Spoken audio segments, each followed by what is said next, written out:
भाई साहब मेरे ख्याल से ना साउथ के कुछ जो डायरेक्टर्स हैं उनको स्वर्ण अक्षरों में उनका नाम जाएगा कि कोई भी मूवी बनाने के लिए ना तो आपको स्क्रिप्ट की ज़रूरत है, ना आपको कोई बहुत बेहतरीन कोई एक्टर की ज़रूरत है। आपको सिर्फ ज़रूरत है बहुत ही लाउड म्यूज़िक की और एलिवेशन लाते हुए बस सीन्स की।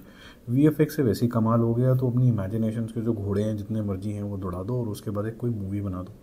तो ये ध्रुव सर्जा की जो मूवी आई है मार्टिन कुछ इसी तरीके के जोन के अंदर आपको जाती हुई दिखेगी।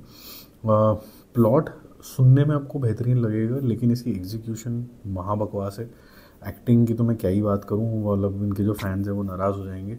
बिल्कुल ओवर द टॉप है। जहाँ पर हम एक trend police officer army officer की बात करते हैं वहाँ पर ऐसी कोई बात नहीं लगती है। तो कहानी कुछ इस तरीके की, एक इंडियन ऑफिसर है जो पकड़ा गया है पाकिस्तान के अंदर और किसी वजह से वो वजह भी बहुत अजीब है, उसकी जो आइडेंटिटी है वो भूल गया है तो बॉर्न आइडेंटिटी के जोन के अंदर वो चला जाता है। अब ये उनकी चटनी बना के वहाँ से कैसे निकलेगा, वो तो पहले से क्लियरली बोल दिया गया कि भाई इसके अंदर तो 10 हाथियों की शक्ति है। अब कैसे है कि इसके वो कहाँ से आई, वो कौन सी खीर खाई थी जो भीम के साथ शेयर करके इसने कैसे हुआ ये तो पता नहीं, बट ऐसा है।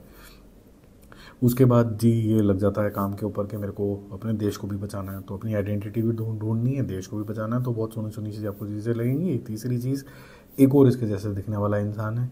ये मार्टिन साहब कौन है अब इसके अंदर, क्योंकि ये तो अर्जुन है। वहाँ से कन्फ्यूजन शुरू हो जाएगी और आप बोलेंगे कन्फ्यूजन तो बड़ी सिंपल है सॉल्व करने के लिए, ये तो मुझे पहले ही पता थी। तो ऑडियंस के लिए कोई सरप्राइज़ भी नहीं आने वाला। जो चीज़ आएगी वो आएगी बैक टू बैक एक्शन। ये जो इतना बड़ा मसल बना रखा है इन्होंने सिर्फ, वो आपको दिखता चला जाएगा। अगर आपको इस चीज़ में इंटरेस्ट है तो आप देख लेना, अदरवाइज़ इसके वीएफएक्स काफ़ी तबीयत से पुअर है। बिल्कुल ही एक वीडियो गेम की तरह मुझे यहाँ पर एक्सपीरियंस हुआ लार्ज स्क्रीन के अंदर भी। बिल्कुल मज़ा नहीं आया मुझे मूवी देखते हुए। मुझे ऐसा लगा कि ऑडियंस का बिल्कुल बेवकूफ़ बनाने वाली बात है कि इधर उधर से सामान इकट्ठा किया और बना दिया। जो आसपास की स्टार कास्ट है उसको कोई मौका ही नहीं मिला है, क्योंकि ज़रूरत ही नहीं है, यही सब कुछ हर सीन के अंदर है। ये तो वैसे भी पहलवान है, कुछ भी कर सकते हैं और वो पहलवानी ही दिखी है। इतना स्लो मोशन है इसके अंदर कि आप आराम से इस मूवी को 1 घंटा शॉट बना सकते थे, इतना स्लो मोशन है इसके अंदर। तो मुझे तो ज़्यादा जमी नहीं है स्टोरी, और जिस तरीके से मैंने आपको इसकी बैकग्राउंड बताई है बहुत से लोगों को लगेगा कि बहुत ही महान स्टोरी है, मैं ही कुछ गलत बता रहा हूँ। या तो काफ़ी इंटरेस्टिंग सा फैक्ट लग रहा है, कौन कौन है, आइडेंटिटी क्राइसिस है, और फिर एक जो बीच में ट्विस्ट है वो काफ़ी ज़्यादा ज़बरदस्त हो जाएगा। आप देखो, आपका माइंड ट्विस्ट नहीं हो गया तो फिर बताना, ठीक है। बाकी अगर मैं थोड़ा सा फिर भी पॉजिटिव की बात करूँ तो ध्रुवा सजा की जो एक्टिंग है वो तो ऑब्वियसली माशाअल्लाह, उसके बारे में ज़्यादा कमेंट नहीं करूँगा, लेकिन एक्शन सीक्वेंसेस में भाई ठीक लगे because of his deal doll. एक दो रेसलर्स के साथ भी इनकी लड़ाई दिखाई गई है वहाँ पर, वो अच्छे से एग्जीक्यूट हुए हैं वो वाले सीन।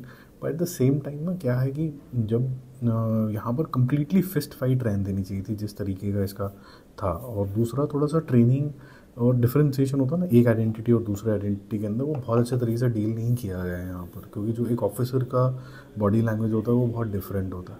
तो उस वजह से मुझे ऐसा लगा कि शायद पूरी प्रिपरेशन नहीं है इसके लिए, ये सिर्फ एक मासी मासी टाइप की मूवी बन के रहेगी जिसके अंदर सिर्फ एलिवेशन है। तो मेरा मूवी शूवी स्कोर इसके लिए रहेगा 1.5 stars out of 5। It's not impressive. Bye bye.